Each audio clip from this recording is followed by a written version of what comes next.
Mga kababayan, huwag nyo nang hanapin ang mga pulis sa presinto sapagkat kami ay nasa inyo ng mga telepono. Dial 911, darating kami sa loob ng 5 minuto.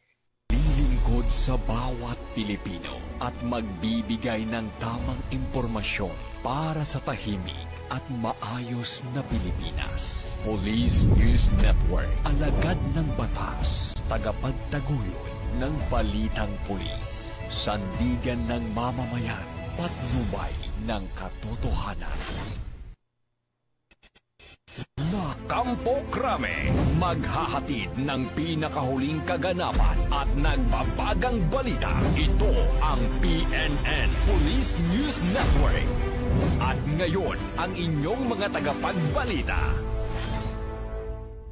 Magandang araw, Bagong Pilipinas. Kami ang inyong alagad ng batas, tagataguyod ng Balitang Pulis. Patrolwoman Reyna Joyce M. Dalira mula sa Southern Police District. At ngayong araw, makakasama po natin bilang guest co-host si Seaman First Class Mary Joy Floralde mula sa Philippine Navy. Magandang araw sa iyo, ma'am. Magandang araw din po, ma'am. Maraming salamat po sa Philippine National Police sa pagbibigay ng oportunidad na kami po ay inyong makasama. Kami po ay maghahatid sa inyo ng tamang balita, kwento ng pulis at serbisyo para sa mamamayan at ito ang PNP News Online. Ang pangunahing balita ng Police News Network, alagad ng batas, tagataguyod ng Balitang Pulis.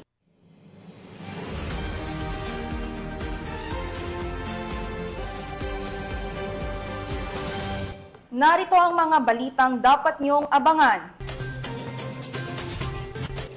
Iligal na drogang nakakahalagang 2 milyong piso nasabat sa drug suspect sa Quezon City. 2 sugatan, 1 arestado sa engkwentro sa Maguindanao del Norte.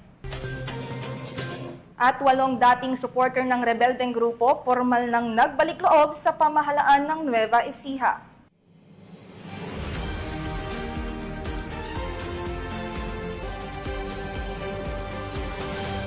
Narito ang mga balitang hatid ng ating PNN correspondents mula sa iba't ibang panig ng bansa.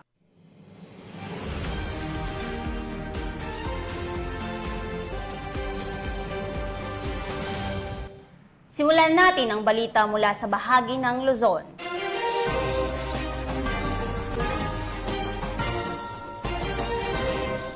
Arestado ang isang 54 anyos na lalaki matapos siyang maaresto ng mga tauhan ng Quezon City Police District sa isang matagumpay na buy-bust operation sa Barangay Patasan Hills, Quezon City. Nasamsam sa operasyon ang tinatayang mahigit 2 milyong halaga ng hinihinalang shabu na nagpapakita ng patuloy na determinasyon ng kapulisan na putulin ang daloy ng ipinagbabawal na droga sa lungsod. Magbabalita dyan si Patrolwoman Ivy Corporal. Arestado ang isang hinihinalang tulak ng ilegal na droga at nakumpiska ang mahigit 2 milyong pisong halaga ng hinihinalang shabu sa isinagawang buy-bust operation ng mga tauhan ng Batasan Police Station 6 ng Quezon City Police District sa kahabaan ng Commonwealth Avenue, Barangay Batasan Hills sa Quezon City. Kinilala ang sospek na si alias Sakalia, 54 anyos at residente ng Taguig City.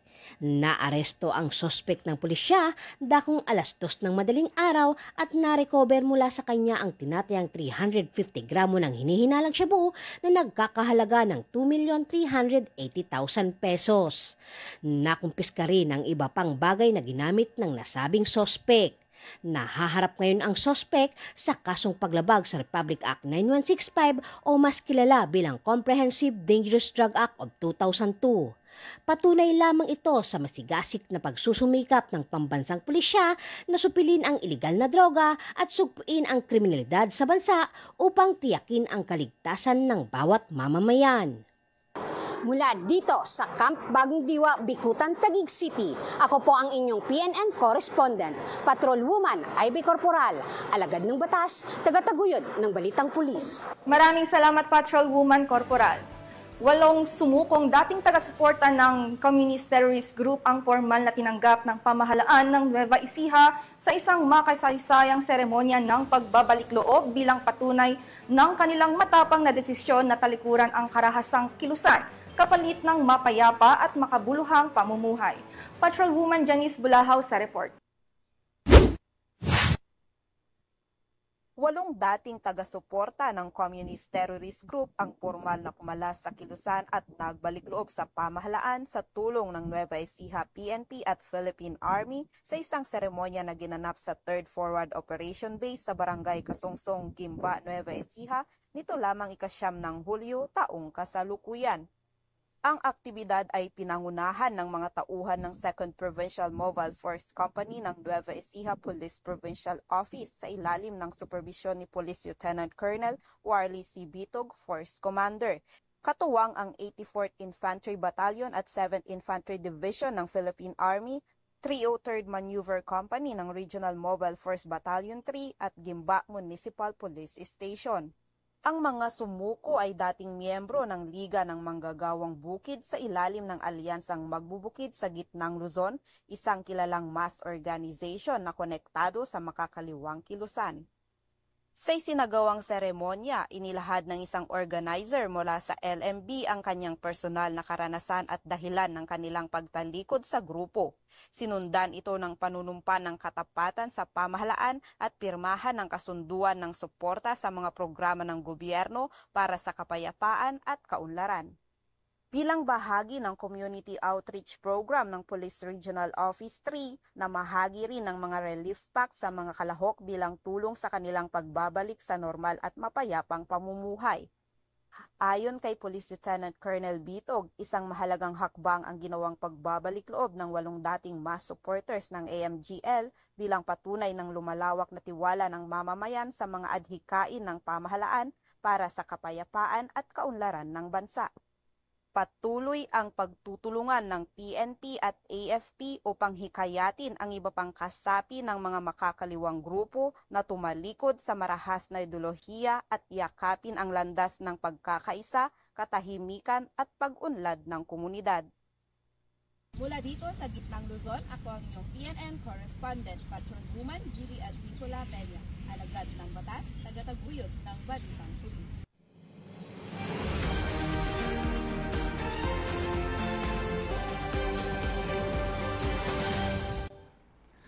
Wala nang kawala ang itinuturing na top 1 most wanted person sa rehiyon matapos siyang madakip sa isang operasyon na pinangungunahan ng Regional Mobile Force Battalion 1 sa lalawigan ng Benguet. Ang report mula kay Police Corporal Rafi Biloria. Sa isang intelligence-driven operation na pinangunahan ng 102nd Maneuver Company ng RMFB-1, katuwang ang Mankayan Municipal Police Station, CIDG Baguio City Field Unit, at Regional Intelligence Division ng Police Regional Office 1, naaresto ang kinikilalang top 1 provincial level most wanted person ng CIDG Baguio City Field Unit nito lamang ika-8 ng Hulyo taong kasalukuyan. Kinilala ang suspect na si alias Magno, 68 taong gulang, may asawa at residente ng Barangay Paco, Mankayan, Benguet.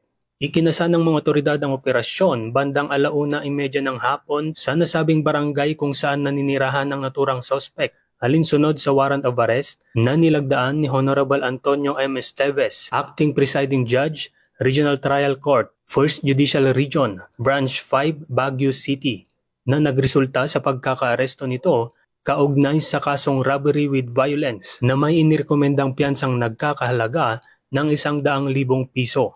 Ang suspect ay nasa kustodiya ngayon ng CIDG Baguio City Field Unit para sa dokumentasyon at tamang disposisyon. Ang tagumpay na ito ay nagsisilbing patunay na walang pinipiling oras o lugar ang ating mga kapulisan sa pagtupad ng kanilang tungkulin upang mabigyan ng hustisya ang biktima ng karahasan at itaguyod ang kapayapaan sa ating bansa.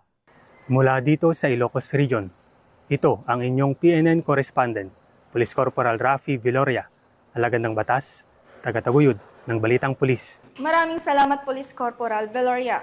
Sa tuloy-tuloy na kampanya laban sa mga kriminal na patuloy na lumalabag sa batas, naaresto ng Abra PNP ang top 9 most wanted person provincial level na nahaharap sa kasong acts of lasciviousness.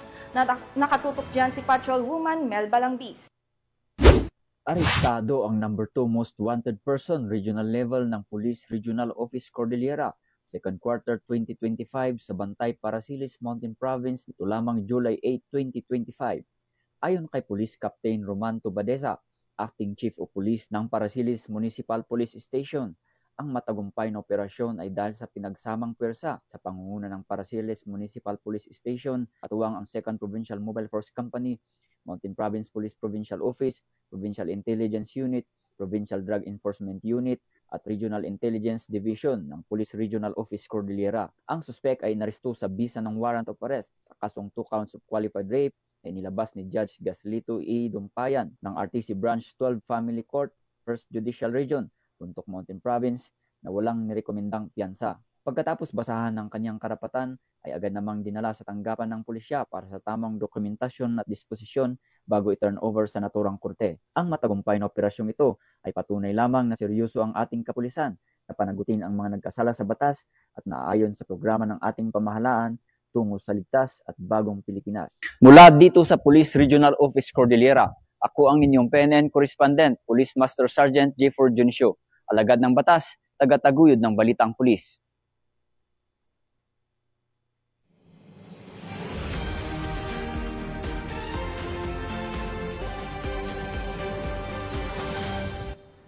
Tunghayan naman natin ang mga balita mula sa Visayas.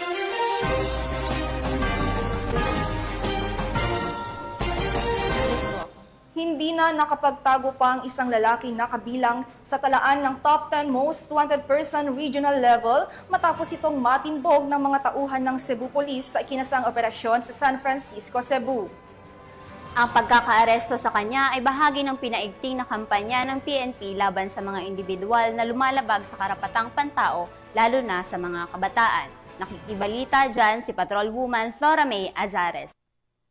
Na ng kapulisan ng Cebu City ang top 10 most wanted person regional level na may kasong lascivious conduct matapos maaresto ng mga otoridad sa Purok Proper San Isidro, San Francisco, Cebu noong ika-8 ng Hulyo taong kasalukuyan. Ayon kay Police Lieutenant Colonel Brian O'Neil C. Salvacion, Chief ng Provincial Intelligence Unit, Cebu City Police Office, bandang alas 10 ng gabi nang maaresto ng kapulisan ang suspect na si Nazareth, 45 anyos, na residente na nabanggit na lugar. Ang top 10 most wanted person ay inaresto sa bisa ng warrant of arrest para sa kasong lascivious conduct under Section 5B ng RA 7610 na inisyu ni Honorable Marlon J. Guiliana Moneva, Presiding Judge ng RTC Branch 87, 7th Judicial Region, Cebu City, na may rekomendadong piyansa na 200,000 pesos. Kasalukuyang nasa kustodiya ng San Francisco MPS Custodial Facility ang sospek para sa dokumentasyon at tamang disposisyon. Paalala sa publiko, ang matagumpay na pag-aresto ay patunay na walang humpay na pagtutulungan ng kapulisan upang mapanatili ang kapayapaan at kaayusan sa ating komunidad. Hinihikayat namin ang publiko na patuloy na makipagtulungan sa mga otoridad sa pamamagitan ng pagbibigay ng tamang impormasyon ukol sa mga pinaghahanap ng batas. Ang inyong kooperasyon ay mahalagang sandigan sa pagpapaigting ng seguridad at hustisya sa ating komunidad. Mula dito sa Central Visayas, ako ang inyong Police News Network Correspondent, Patrolwoman Flora May Azares, alagad ng batas, tagataguyod ng Balitang Pulis. Maraming salamat, Patrolwoman Azares. Narito naman ang mga balita mula sa bahagi ng Mindanao.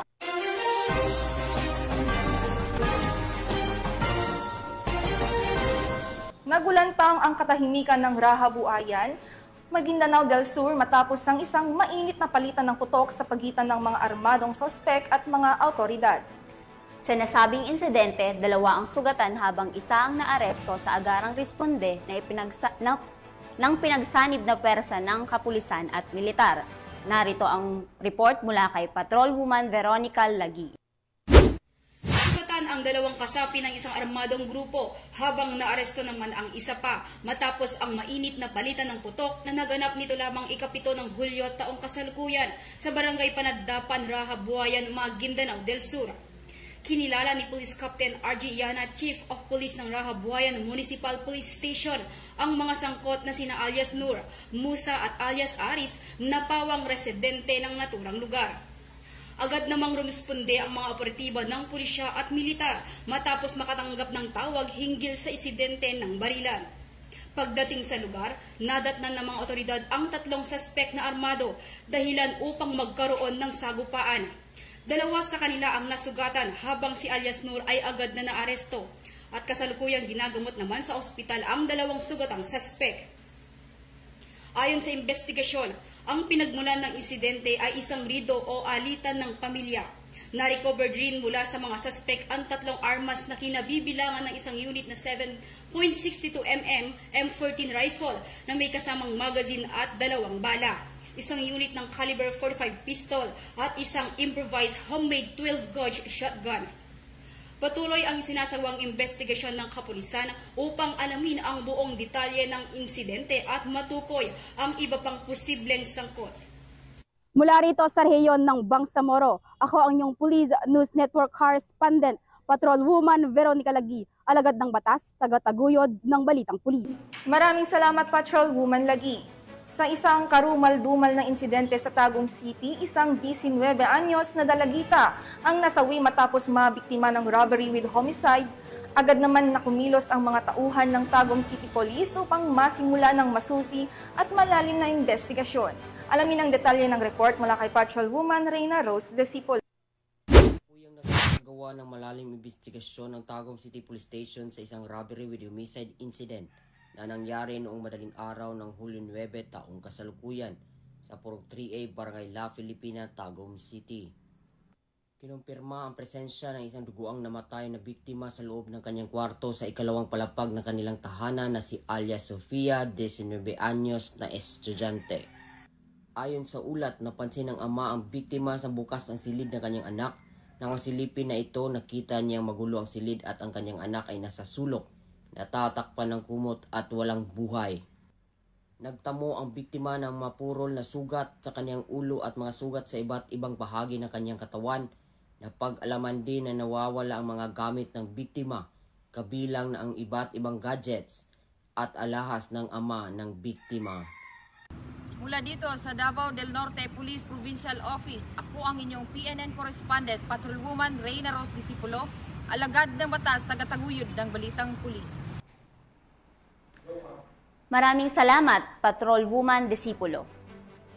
Hindi na umabot sa pangalawang transaksyon ang isang newly identified drug suspect matapos itong madakip sa ikinasang buy-bust operation ng kapulisan sa Valencia City, Bukidnon. Yan ang tinutukan ni Patrolwoman Danessa Berdos.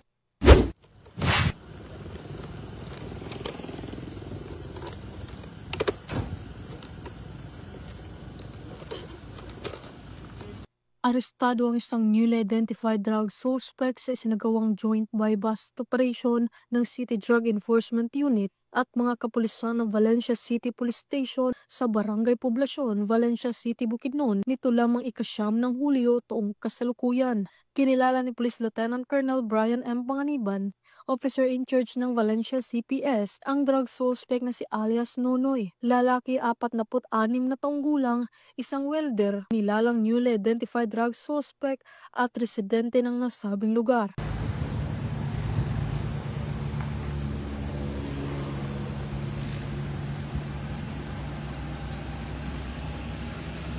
Sa ikinasang joint buy-bust operation bandang alas 11 ng umaga ay nagresulta sa pagkakakumpiska ng mga pakete ng hinihinalang shabu na may standard drug price na 82,960 pesos, isang cellphone at isang 500 peso bill na ginamit bilang buy-bust money at iba pang mga non-drug items. Ang suspect ay nahaharap sa kasong paglabag sa RA 9165 o Comprehensive Dangerous Drugs Act of 2002. Mula dito sa Camp Capistrano, Gusa, Cagayan de Oro City, ako ang inyong Police News Network Correspondent, Patrolwoman Danessa Berdos, alagad ng batas, taga-taguyod ng Balitang Pulis.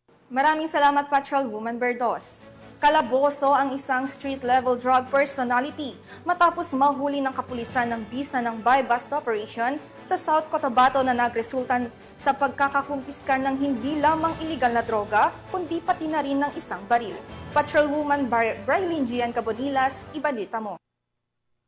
Ng mga otoridad ang iligal na droga at baril sa isang street-level individual sa isinagawang bypass operation sa Barangay GPS, Coronadal City, South Cotabato nito lamang ika-8 ng Hulyo 2025. Kinilala ni Police Lieutenant Colonel Peter L. Pinalgan Jr., hepe ng Coronadal City Police Station, ang suspect na si alias Bugoy, 30 taong gulang, isang vendor at residente ng poblasyon Tantangan, South Cotabato. Hanggang alas 9 ng gabi nang isinagawa ng mga tauhan ng Coronadal City Police Station kasama ang South Cotabato Provincial Police Drug Enforcement Unit at 1st South Cotabato Provincial Mobile Force Company ang bypass operation kung saan naaresto ang suspect.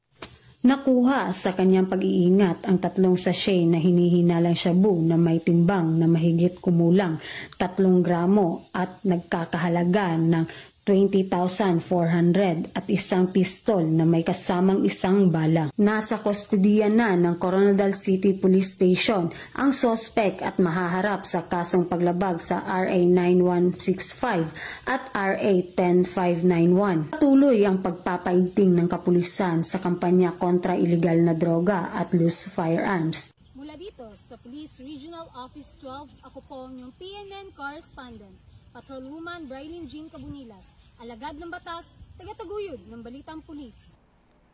Maraming salamat, Patrolwoman Carbonilas.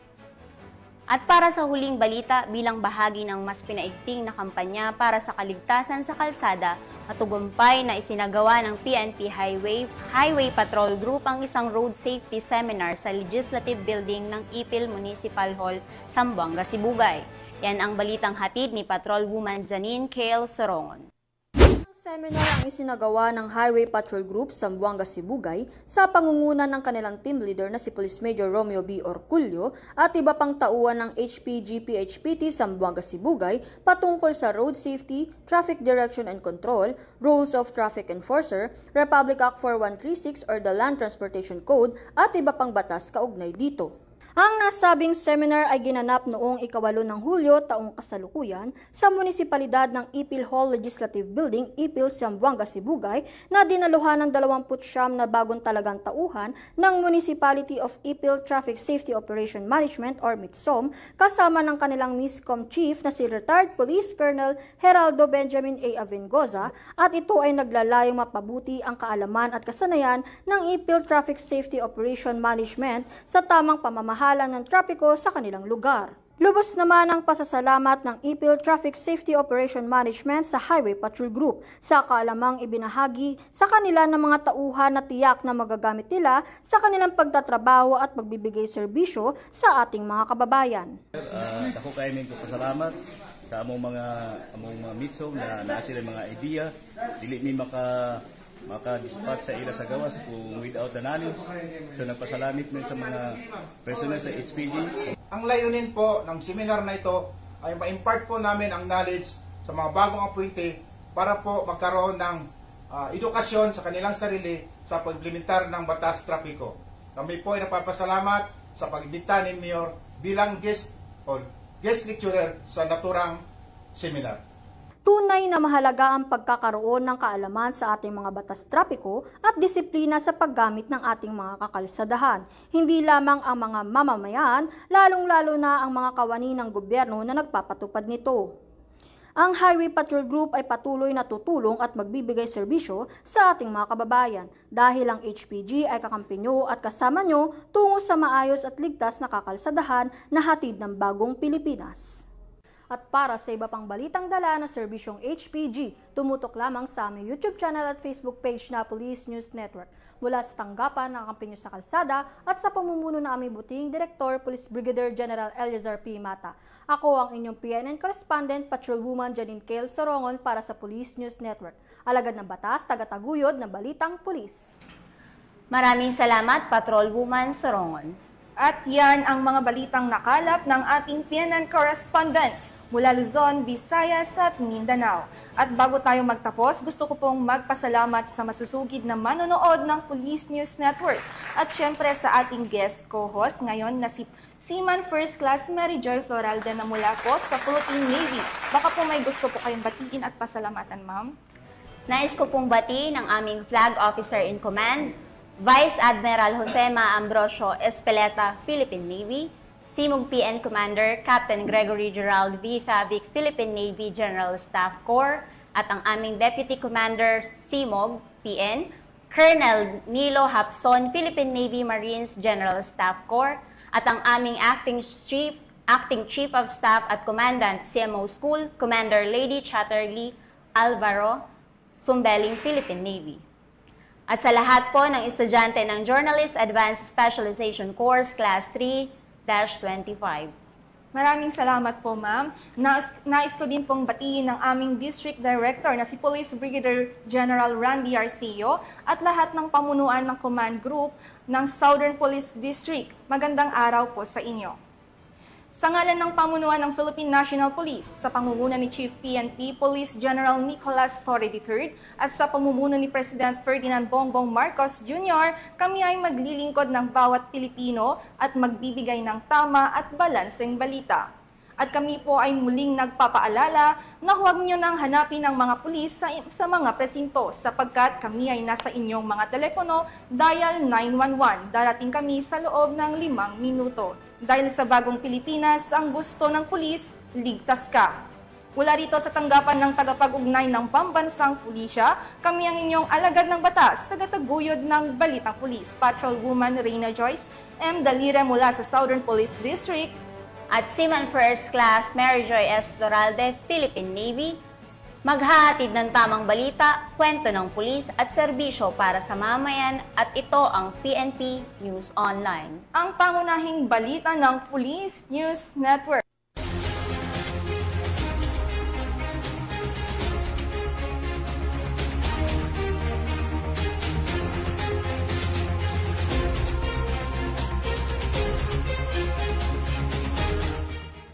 Police News Network, alagad ng batas, tagapagtaguyod ng balitang pulis.